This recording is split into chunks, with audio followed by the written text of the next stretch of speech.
826 107 109, c'est le numéro qui peut vous aider quand vous avez un problème. Si par exemple vous avez été victime d'une erreur médicale, vous nous appelez à ce numéro non surtaxé. Vous laissez bien sûr vos coordonnées, vous choisissez sans aucun doute. Je parle d'erreur médicale car c'est le cas que nous allons traiter maintenant. Vous allez voir qu'une femme est vraiment en colère car elle estime qu'on a complètement raté son opération et que personne ne veut le reconnaître. J'appelle Myriam sur le plateau de Sans aucun doute. Myriam Antoine est myope depuis l'enfance. Elle décide donc de se faire opérer. Un chirurgien la prend en charge, mais le bilan de l'opération est décevant. Aujourd'hui, Myriam ne peut pas se faire réopérer. En arrêt maladie depuis, elle craint de perdre son emploi. Bonsoir Myriam. Bonsoir. Myriam, nous allons voir dans un premier temps un reportage qui va nous expliquer le drame que vous vivez. Dans un deuxième temps, nous appellerons bien sûr celui qui est peut-être le responsable. En deux mots, vous êtes myope depuis que vous êtes toute petite. Vous avez moins 18 aux deux yeux. Vous avez décidé de vous faire opérer puisque l'opération existe maintenant. Et c'est là que malheureusement, les choses vont se gâter. Le reportage est signé Emmanuel Lafortune. Moi, cette opération, c'était que du bonheur pour moi. Ça devait être que du bonheur. Et ce n'est qu'un cauchemar. Qu'un cauchemar. Depuis 5 mois, Myriam vit à l'aveuglette, secondée en tout par Norbert, son petit ami. En mai dernier, elle s'est fait opérer des yeux car depuis toute petite, Myriam est très myope. Elle a moins 18 dioptries aux deux yeux, ce qui veut dire que sans appareillage, elle ne voit quasiment rien. Alors ras-le-bol des lentilles et des lunettes, à 45 ans, elle décide de passer sur la table d'opération. Une de ses amies qui a déjà subi cette intervention l'envoie chez son ophtalmologiste. On m'a examiné les yeux, on m'a dit qu'il n'y avait aucun souci parce que bon, il avait l'habitude aussi d'opérer des fortes myopies jusqu'à moins 26, donc ça m'a mis en confiance. Et puis bon, l'opération c'est bien réussi. Et puis au bout de 3 jours, je lui ai dit que je ne voyais pas quoi, donc bon, il fallait attendre. Enfin, toutes les semaines que j'allais voir ce docteur, il fallait attendre. Dans 3-4 jours, vous verrez, ça arrive, et ça arrive pas. Car en 5 mois, la vue de Myriam ne s'est pas améliorée. Aujourd'hui, elle est moins myope qu'avant, mais l'opération a abîmé sa cornée et sa vision reste très mauvaise. Elle a entre 1 et 3 sur 10 aux deux yeux. Pourtant, son chirurgien a l'air de trouver ça normal. Quand je lui disais, mais je ne vois même pas mes pieds, ou je distingue mes mains et je ne peux pas me faire les ongles, par exemple. Mais mes pieds, je vois que mon vernis. Il m'a toujours dit, mais vous vous exprimez mal. Il ne faut pas dire que vous ne voyez pas, vous les voyez puisque vous voyez une forme. Bon, alors partant de là, qu'est-ce que vous voulez faire ? Donc, de toute façon, à chaque fois que j'allais chez lui, je me rendais malade. C'est vrai, en plus, c'est vrai. Je peux vous assurer que c'est vrai, quoi. À chaque fois que j'étais chez lui, j'ai jamais autant pleuré de ma vie, je crois. Parce que... Ce que vous dites, c'est quoi ce cauchemar, quoi? Qu'est-ce que vous voyez du visage de Norbert? Son bouc.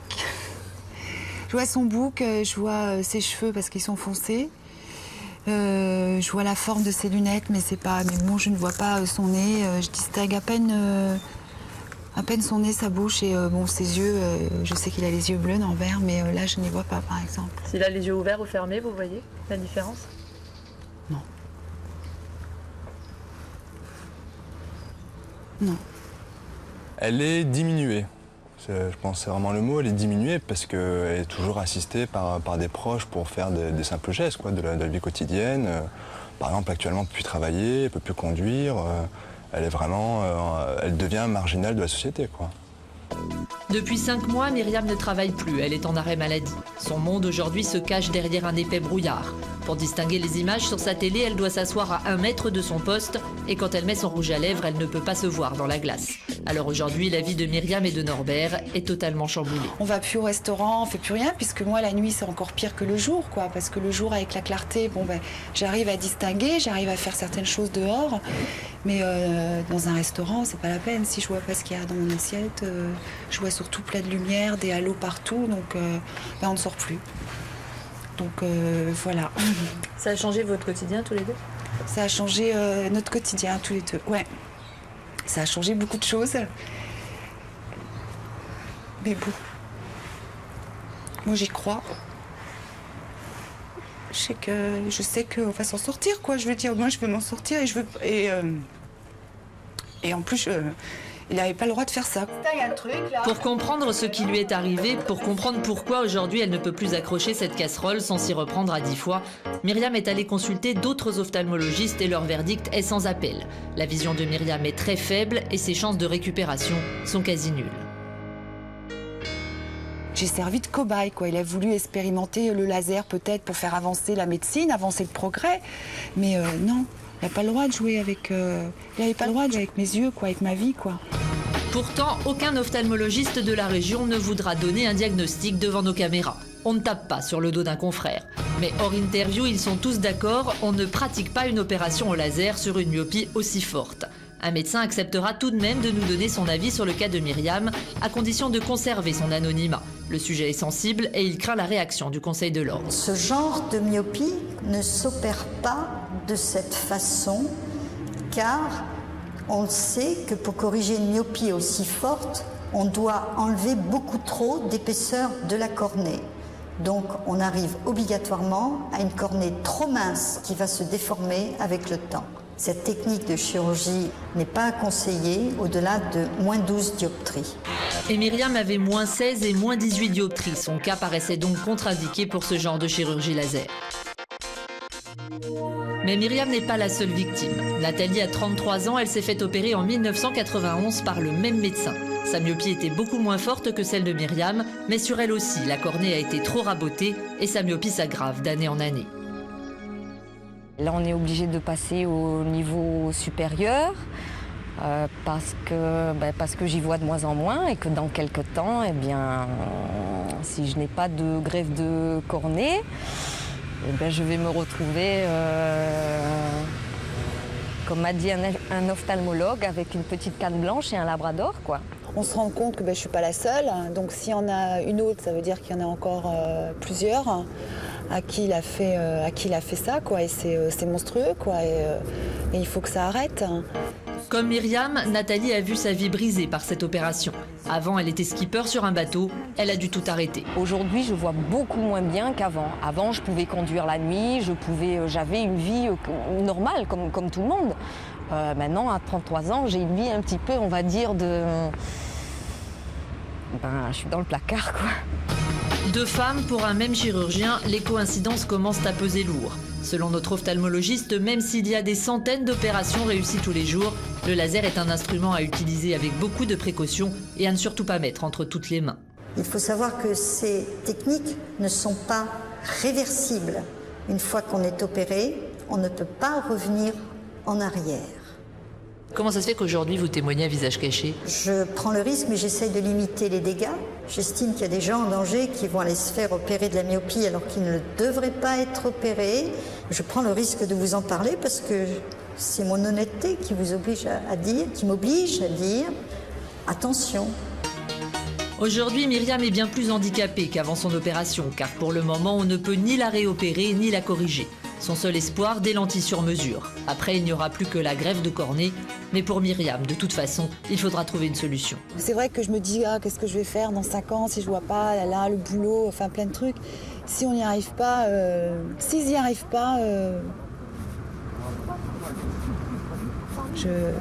j'agirai comme il faudra. Voilà, c'est tout. Je ne resterai pas comme ça à vie. Dans un instant, restez avec nous, nous allons donner des coups de fil. Nous allons essayer d'obtenir gain de cause aussi longtemps qu'il le faudra pour que justice soit faite. Je vous propose de découvrir un extrait de tout ce que vous allez pouvoir voir dans quelques instants sur TF1. Merci de nous être fidèles. À tout de suite. Myriam est une femme en colère. Elle a subi une opération des yeux, une opération qui n'aurait jamais dû avoir lieu. J'ai été voir un professionnel, je n'ai pas été voir le boucher du coin. Aujourd'hui, elle exige de savoir pourquoi elle est aujourd'hui quasiment aveugle. J'ai été pris pour un cobaye, mais un cobaye qui a payé cher et qui va continuer à payer longtemps. Dans quelques instants, Julien Courbet et son équipe de spécialistes vont tout faire pour l'aider. Ils ne vont pas hésiter à interpeller les plus hautes instances médicales. Ça veut dire qu'il ne faut pas faire confiance à son médecin. Je ne vais pas le lâcher, de toute façon.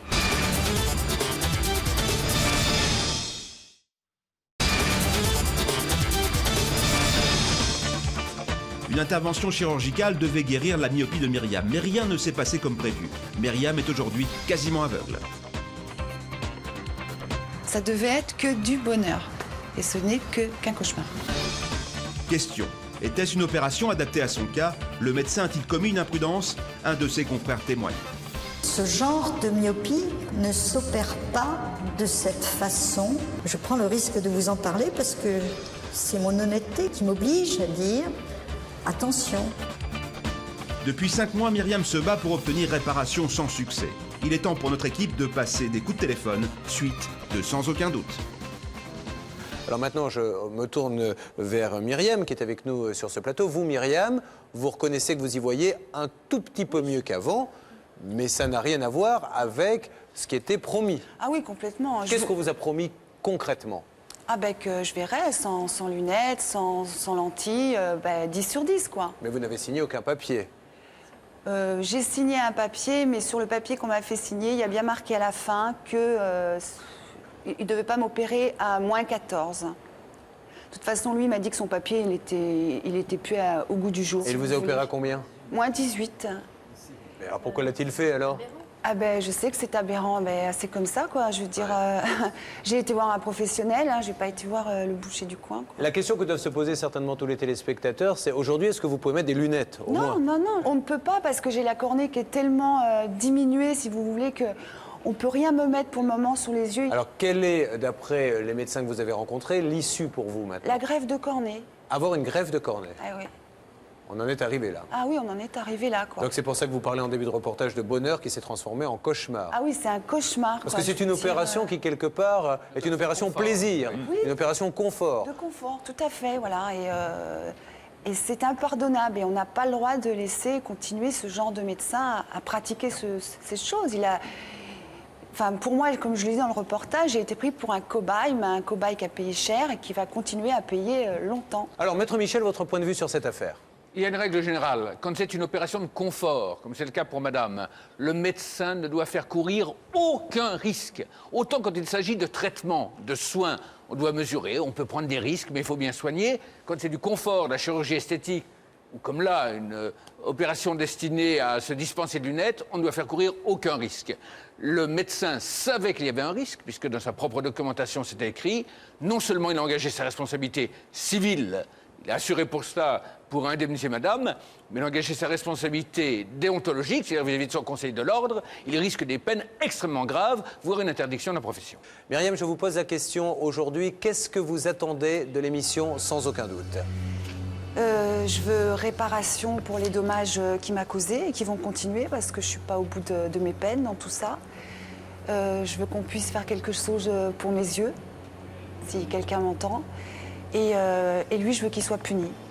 C'est-à-dire que déjà, vous voulez informer des risques Ah oui, complètement. nos parce téléspectateurs et que c'est lui-même pas- soit informé qu'il vaut mieux qu'il calme un petit peu Oui. ce genre d'opération pour l'instant. Oui, tout Bon, à fait. S'il tout à est fait. prouvé qu'il a commis une faute. Je demande donc à la régie, dans un premier temps, de bien vouloir appeler le médecin qui a opéré madame.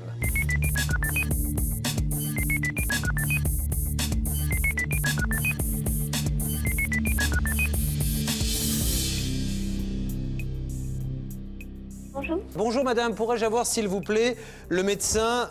Ah, il est au bloc opératoire, monsieur. D'accord, on peut le joindre vers quelle heure? Aujourd'hui, ce sera difficile. Bien. Il faudrait mieux rappeler demain matin. Est-ce que vous avez la possibilité, c'est Julien Courbet de l'émission Sans aucun doute, est-ce que vous avez la possibilité de joindre sur un portable et de lui donner un numéro pour nous rappeler? Oui, bien sûr.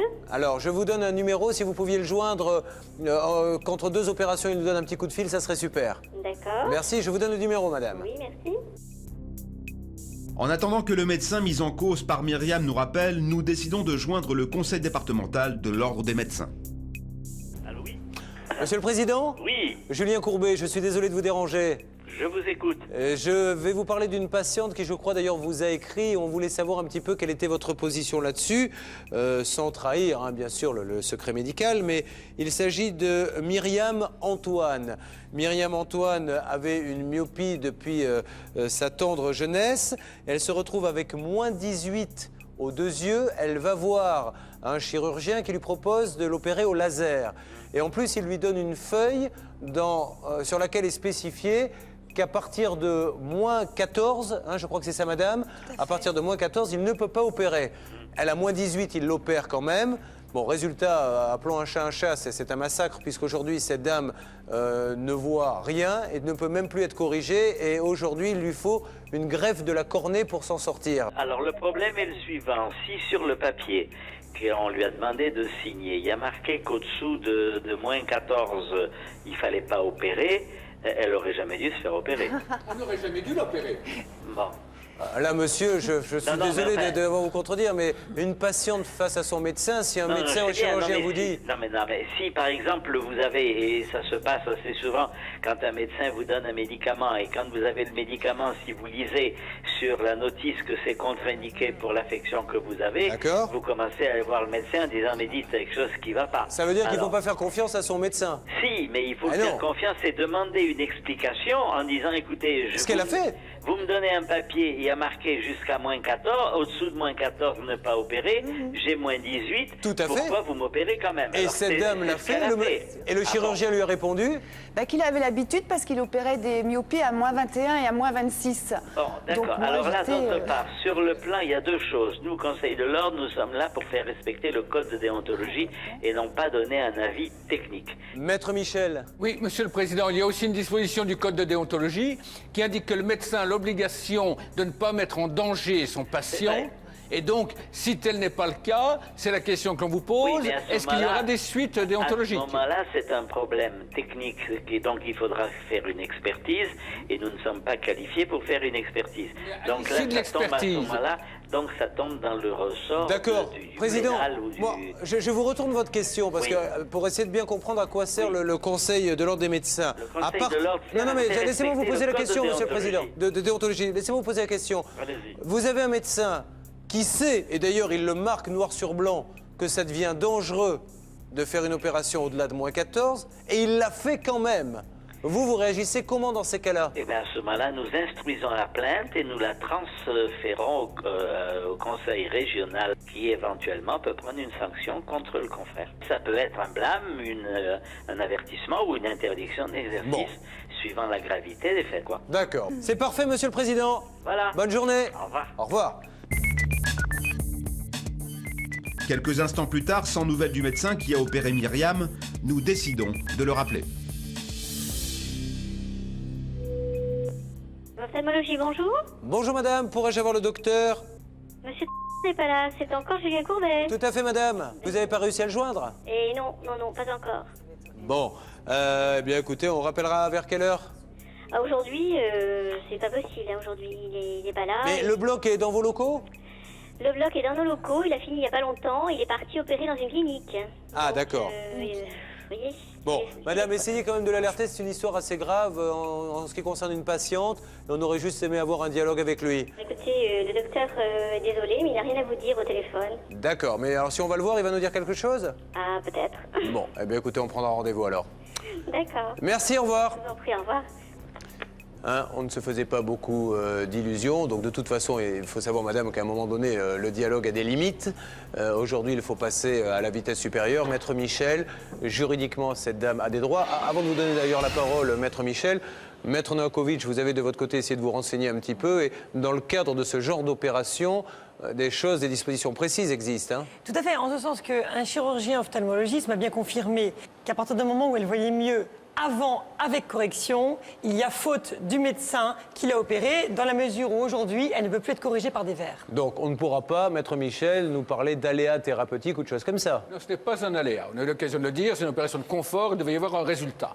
Quoi qu'il en soit, en tout cas, pas faire courir de risques inutiles. Madame a saisi le Conseil de l'Ordre, c'est en cours, c'est bien, mais ça n'aura pas d'effet sur elle. Elle sera convoquée, mais pour un jugement disciplinaire qui concernera ce médecin, la santé publique. En ce qui la concerne, elle, il faut qu'elle fasse désigner en urgence un expert par le président du tribunal, qui l'examinera, qui constatera quelles sont les conséquences, qui confirmera qu'il y a une faute du médecin, dira quels sont les traitements, les possibilités, et à partir de ce moment-là, elle pourra être indemnisée. Le médecin est assuré pour cela, il a l'obligation de l'être, donc madame est sûre d'être indemnisée. Mais ça ne lui suffit pas, on a bien compris. Myriam, vous êtes déterminée à faire tout ça? Ah oui. Vous allez le faire? Ah oui, je vais le faire, Donc. je vais pas le lâcher, hein, de toute façon. Bon, bah écoutez, bon courage en tout cas, madame. Je sais que c'est pas facile parce que vous en avez un petit peu ras-le-bol, mais il faut pas craquer maintenant. Hein, faut se battre. Je sais, mais on comprend que tous les jours au quotidien, ça fait combien de temps que ça dure maintenant cette histoire, madame? C'est pas grave. Ne vous inquiétez pas, c'est normal, c'est l'émotion, mais on va se battre à vos côtés, on va vous donner tous les conseils qu'il faut, mais ne craquez pas maintenant, ça serait trop bête, d'accord? Allez, on raccompagne madame.